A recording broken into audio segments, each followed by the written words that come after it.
Славянск-Старобельск деврие катерлері Украина деңіз құветлері тәркібіне кірсетілді.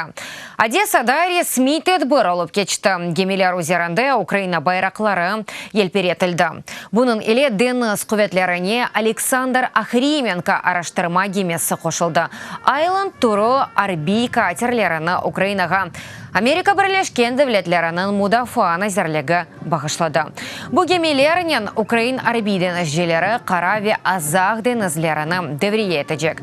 Эсас вазифесі қанунсыз миграцияға, контрабандаға ве корсанлыққа қаршы күреш. Украинада Бірлешкен Девлетлерінің дипломатик миссиясы башының вазифесіні вақтынча ижра еткен Джозеф Пейнингтон Америка Украинаға да уч бойлы катер бережек деп инандырды.